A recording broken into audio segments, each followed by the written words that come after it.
வணக்கம். இன்று நம்ம பார்க்கக்கூடிய தலைப்பு என்னென்னு பார்த்தீங்கன்னா, டிப்ளமோ இன்ஜினியரிங் ஃபிசிக்ஸ் 1 யூனிட் 1.2ல் இருக்கக்கூடிய ஸ்கேலார் அளவுகள், ஸ்கேலார் குவான்டிட்டிஸ், வெக்டார் அளவுகள், வெக்டார் குவான்டிட்டிஸ், புள்ளிசேர் விசைகள், கான்கரண்ட் ஃபோர்ஸஸ், ஒரு தள விசைகள், கோப்ளானர் ஃபோர்ஸஸ், ஓர் விசையினை செவ்வக ஆக்கக்கூறுகளாக பிரித்தல், resolution of forces into rectangular component. அடுத்து விசைகளின் இணைகர விதி, parallelogram law of forces.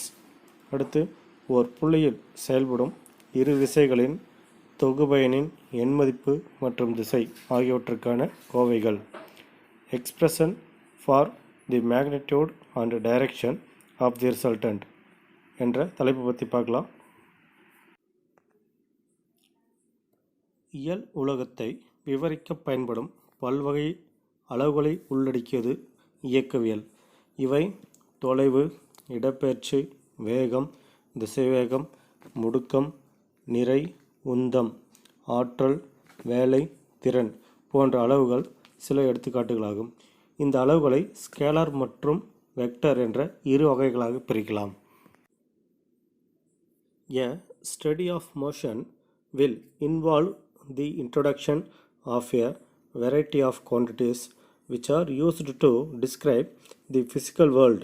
Examples of such quantities are distance, displacement, speed, velocity, acceleration, mass, momentum, energy, work, power, and etc. All these quantities can be divided into two categories, scalars and vectors. First, scalar அளவுகள். எண்மதிப்பு மட்டும் பெற்றுள்ள அளவுகள் scalar அளவுகள் எனப்படும். எடுத்துக்காட்டு நீளம் மற்றும் காலம். இப்போ ஒரு மாணவனிடம் உன்னுடைய வீட்டுக்கும் நீ படிக்கக்கூடிய கல்லூரிக்கும் எவ்வளவு தொலைவு இருக்குன்னு கேட்டோம்னா தோராயமாக ஒரு குறிப்பிட்ட தொலைவு சொல்லுவான். அதாவது 1 கிலோமீட்டர் 2 கிலோமீட்டர்னு சொல்லுவான்.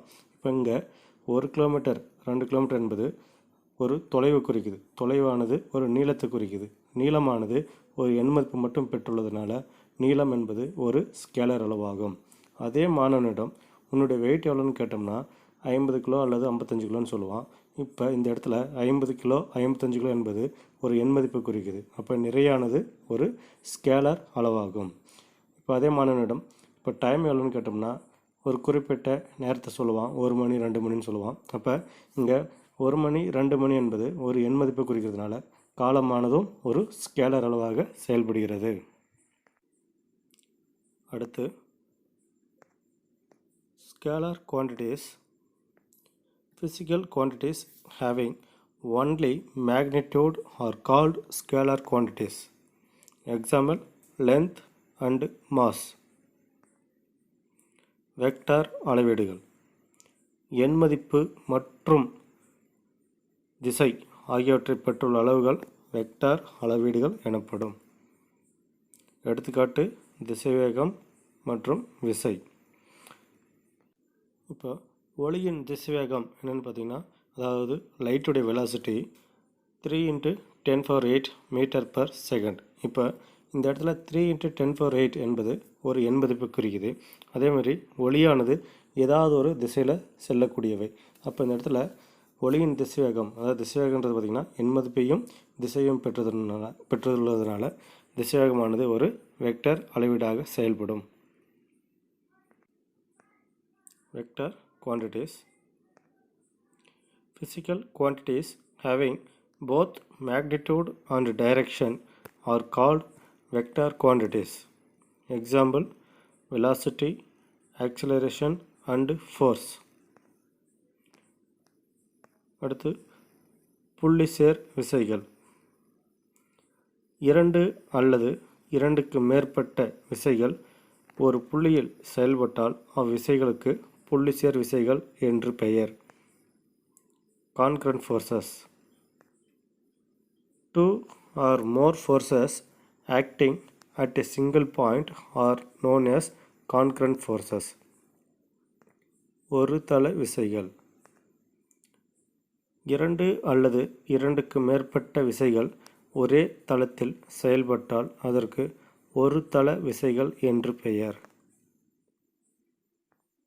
Coplanar forces.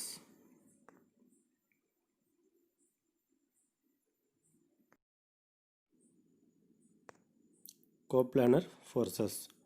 Two or more than two forces acting on the same plane were called coplanar forces.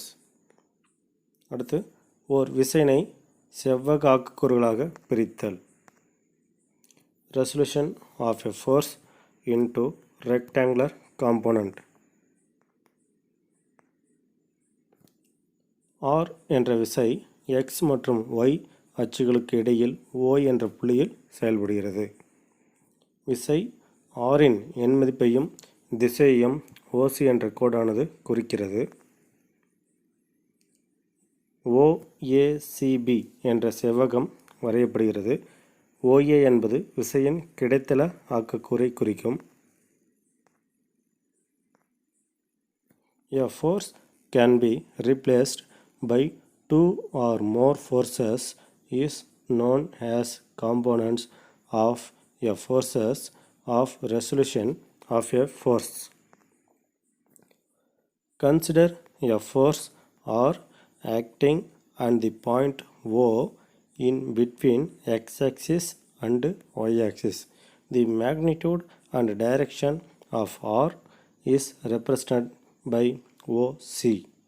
Let be the angle of the inclination of R with axis.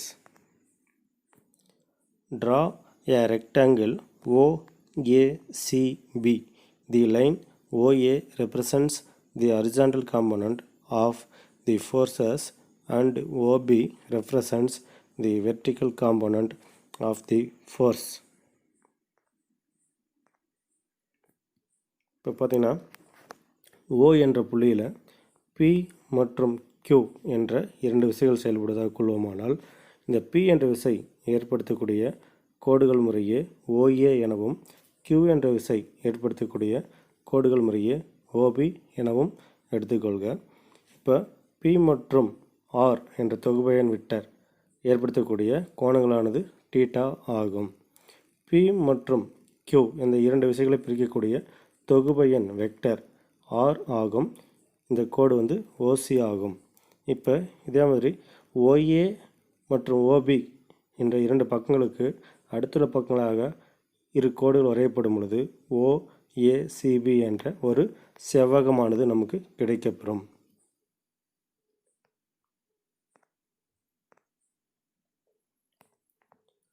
Angle OACL cos θ சமம் OA by OC. இந்த OA by OC எப்படி வந்துச்சுன்னு பார்த்தீங்கன்னா ஒரு முக்கோணம், அதாவது OACL cos θ சமம் அடிப்பக்கம் பை கர்ணம். அடிப்பக்கத்துக்கான கோடு OA, கர்ணத்துக்கான கோடு OC. therefore cos θ சமம் OA by OC. இந்த OA என்ற மதிப்பை அப்படியே வச்சுக்கிட்டு இந்த OC என்ற மதிப்பை லெஃப்ட் சைடு எடுத்துகிட்டு வந்து பெருக்கணும்னா OC இன்ட்டு cos θன்னு கிடைக்கும். அதாவது OA சமம் OC இன்ட்டு cos θ. இப்போ இந்த இடத்துல இந்த OC என்ற கர்ணத்தின் மதிப்பானது தொகுபயன் வெக்டர் R ஐ குறிக்கும்.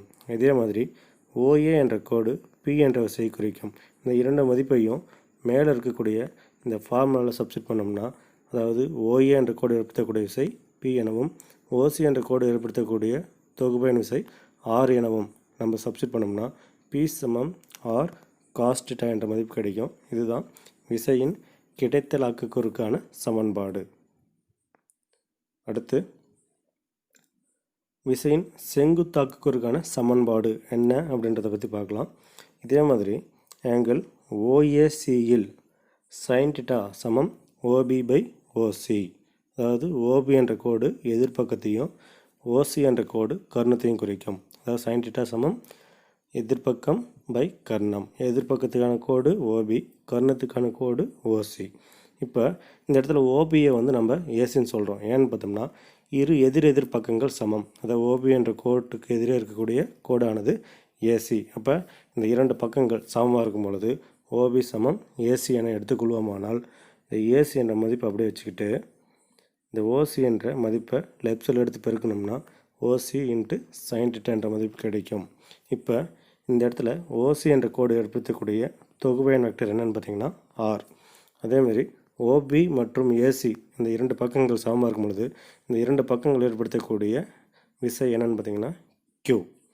இப்போ இந்த ஓசி இந்த ஏசி இந்த இரண்டு மதிப்பையும் நாம் மேலே இருக்கக்கூடிய இந்த ஃபார்முலாவில் சப்ஸ்டிட் பண்ணோம்னா நமக்கு என்ன வேலை கிடைக்கின்றதை பார்க்கலாம்.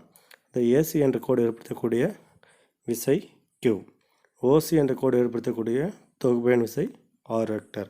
தேர்ஃபோர் Q சமம் ஆர் சைன் தீட்டா, அதாவது விசையின் செங்குத்தாக்க கூறு Q சமம் ஆர் சைன் தீட்டா. அடுத்து நம்ம பார்க்கக்கூடிய டாபிக் என்னென்னு பார்த்தீங்கன்னா விசைகளின் இணைகர விதி. parallelogram law of forces. ஒரு புள்ளியில் செயல்படும் இரண்டு விசைகளை எண் மதிப்பிலும் திசையிலும் ஓர் இணைகரத்தின் அடுத்தடுத்த பக்கங்களால் குறித்தால் அப்புள்ளியின் வழியே செல்லும் இணைகரத்தின் மூலைவிட்டம் அவ்விரு விசைகளின் தொகுபயனின் எண் மதிப்பு மற்றும் திசை ஆகியவற்றை கொடுக்கும். If two forces acting at a point be presented in magnitude and direction by the two adjacent sides of a parallelogram, then the resultant is represented in magnitude and direction by the diagonal of the parallelogram passing through the point.